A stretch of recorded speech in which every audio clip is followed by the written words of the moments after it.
आप मरासी हैं? कहते हैं गिटार सीखा, हारमोनियम सीखा, कॉन्गो सीखा, ढोल सीखा। ये सब इंस्ट्रूमेंट्स मैंने शौक के लिए सीखे थे। आपके कोई ऐसे भी उस्ताद थे जिसने कहा कि आप मेरी टांगें दबाएंगी तो आपको ढोल बजाना सिखाऊंगा? डॉक्टर उमर आदिल के साथ आपकी कोई ज़ाती इख्तिलाफ़ात हैं? लड़की है, ढोल बजाती है, उसके साथ एक लड़का होता है, सिगरेट पीता है, शराब पीता है, इस तरह की बातें मेरे बारे में बोली पहले, फिर ज़ीशान के बारे में बोली। तो आप ज़ीशान के ख़िलाफ़ एक लफ्ज़ भी नहीं नहीं, सुनना चाहती? ज़ीशान नहीं। फील्ड में कैसे आई और फील्ड में आने के बाद किन किन मुश्किलात का आपको सामना करना पड़ा? मीडिया में मैंने जंप किया था 2015-16 में, ठीक है। और मुझे फेमस होने का शौक़ था, वायरल होने का शौक़ था, और थ्रू आउट मुझे अच्छे लोग मिले।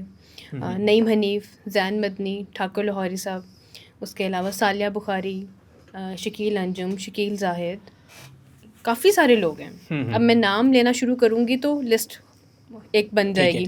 हमारा पॉडकास्ट का टाइम निकल जाएगा अगर मैं लिस्ट बताना शुरू करूँगी। मुझे ये बताएं कि आप सिंगर हैं, आप एंकर हैं, आप आर्टिस्ट हैं, आपका शोबिज़ इंडस्ट्री से ताल्लुक़ है, आप हैं क्या? अपनी ज़ुबान से बता दें। बेसिकली तो मैं ढोल प्लेयर हूँ। ठीक है। आर्टिस्ट में ही आ जाता है, आर्टिस्ट में ही आ जाता है। और नाउ डेज़ मैं पॉडकास्ट कर रही हूँ, वो भी एक शौकिया कर रही हूँ। और मैंने कोई इतने ख़ास पैसे उधर से नहीं जनरेट किए, बस एक शौक़ है। क्योंकि मेरे पास सब्सक्राइबर्स काफ़ी सारे हैं, फॉलोअर्स माशाल्लाह काफ़ी सारे हैं, लोग प्यार करते हैं। लेकिन ये है कि मैं व्लॉग नहीं बना सकती थी, तो हमारे बहुत अच्छे दोस्त हैं शकील जाहिद, उन्होंने मुझे कहा रिश्मा अपना पॉडकास्ट करें। ठीक है।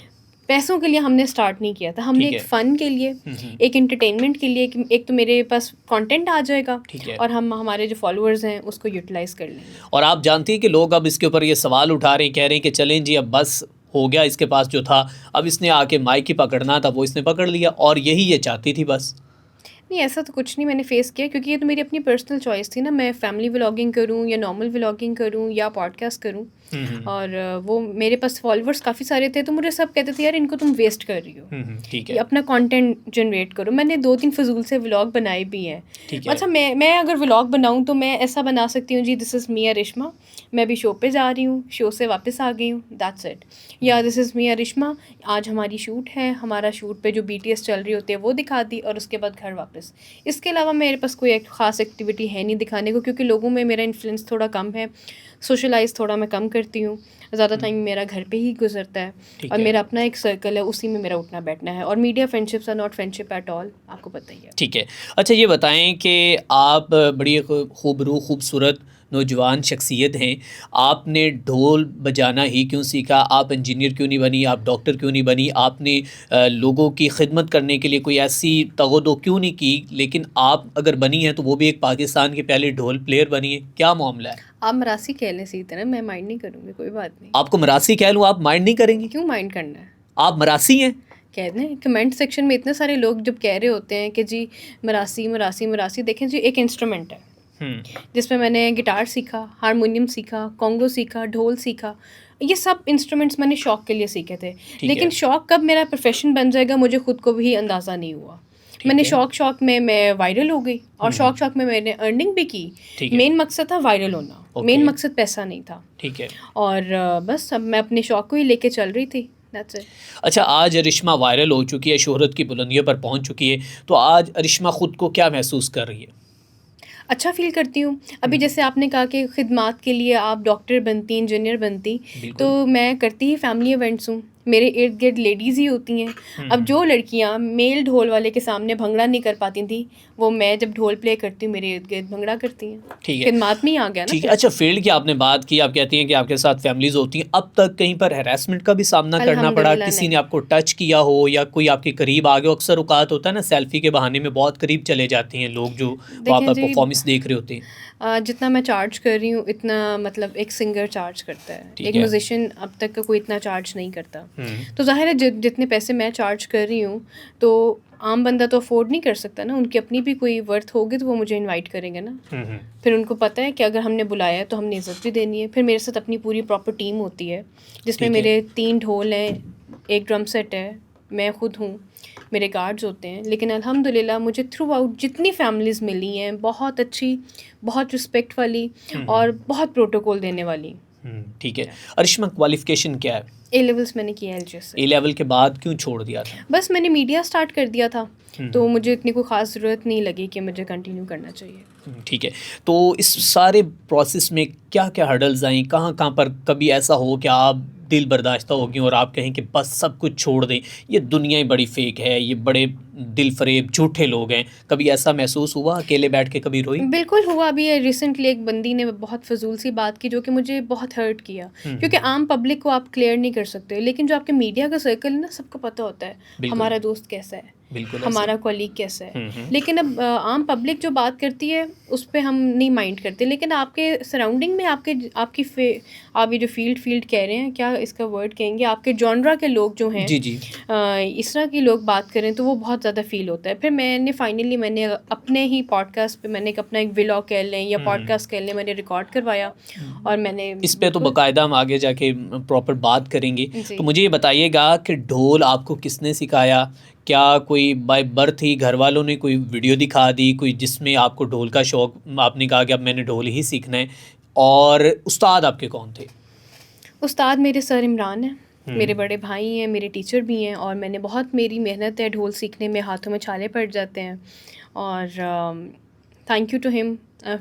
उन्होंने मुझे बहुत अच्छे दिल से सिखाया है, और बहुत कम टाइम में मैंने बहुत जल्दी उसको गेन कम शौक़ था ना, बिल्कुल, मैंने 1 महीने में काफ़ी सारी बीट्स सीख ली। वैसे तो इंसान पूरी ज़िंदगी सीखता है, अभी भी सीख रही हूँ, लेकिन इस काबिल हो गई थी कि मैं एक शो परफॉर्म कर सकती थी। ठीक है। शौक़ बहुत ज़्यादा था, और सर इमरान ने काफ़ी मेहनत की, मैंने खुद बहुत ज़्यादा मेहनत की। यस।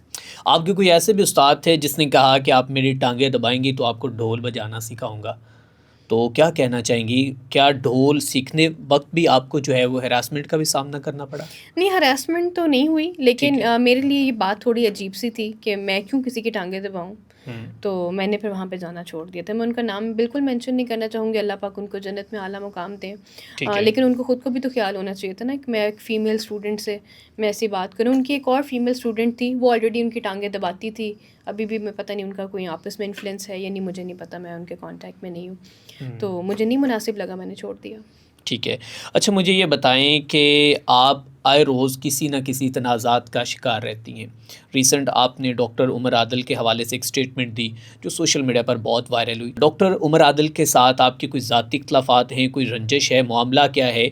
आप जो है वो उनकी मतलब कि जैसे वो बोलते हैं वो भी उस तरह बोलती हैं, उनकी नकलें उतारती हुई भी नज़र आती हैं और उनको आप डिफेम करने की कोशिश करती हैं, तो मामला क्या है? उनके साथ लड़ाई झगड़ा क्या आपका? मेरा उनके साथ पहले तो कोई ऐसा लड़ाई झगड़ा नहीं है। उन्होंने एक चैनल पे ना, देखिए उनकी एक अजीब सी आदत है, वो सवाल उनसे क्या हो रहा होता है वो जवाब क्या देना शुरू हो जाते हैं।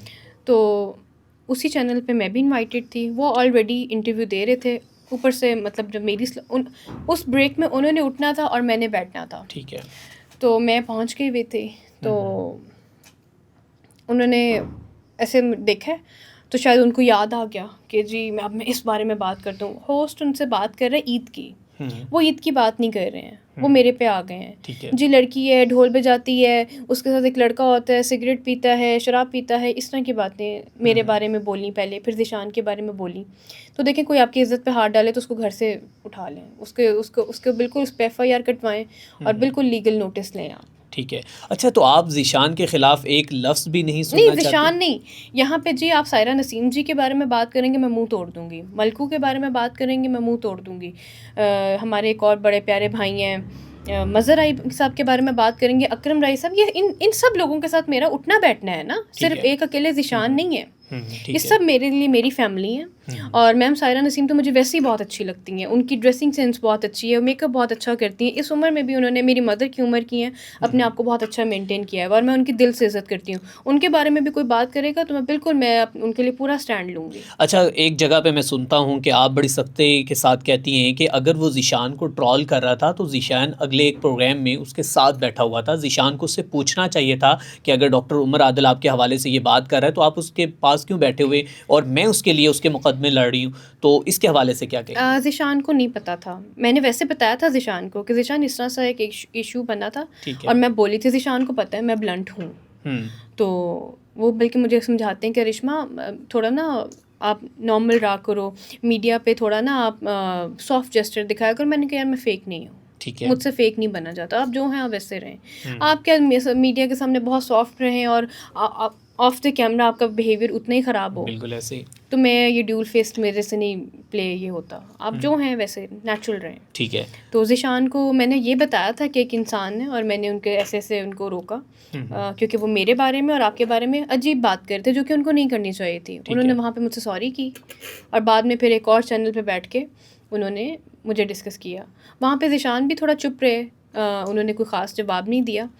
मुझे लगता है कि उन्होंने ध्यान नहीं दिया कि वो क्या उनका टोन था या जो भी। ठीक है। तो या तो डॉक्टर उमर आदिल साहब से अब कोई इख्लाफात हैं आपके? देखिए, मेरा पर्सनल उनसे कोई मामला नहीं है। कोई मामला कोई नहीं? पर्सनल तो मेरा उनसे कुछ कोई है ही उन्होंने नहीं उसके ना। बाद आपसे सॉरी की कि मुझसे गलती हुई है? क्योंकि रिसेंट उन्होंने रेशमा के साथ में भी वो हुए थे, तो बाद में उन्होंने सॉरी की, कहा मेरी बहन है, और उनको अपने गले के साथ लगाया। तो आपसे भी उन्होंने सॉरी नहीं की? सॉरी उन्होंने उस वक्त की थी जहाँ पे वो हो रही थी, ई ट्रांसमिशन हो रही थी। ठीक है। उसके बाद फिर दोबारा ना मेरी उनसे मुलाकात हुई है और ना कोई दोबारा ऐसी बात हुई है। तो आपकी नज़र में डॉक्टर उमर आदिल कैसी शख्सियत है? मैं देखिए उनको पर्सनली तो मैं नहीं जानती। ठीक है। लेकिन अक्सर औकात जो है वो आप उनकी नक्लो हरकत के बारे में बताती देखिए जी, अगर कोई मेरे बारे में बोलेगा तो फिर मैं उनके बारे में बोलूँगी ना। मेरा पर्सनल तो उनसे कोई मसला नहीं है ना। ठीक है। जी। चलें, ठीक है।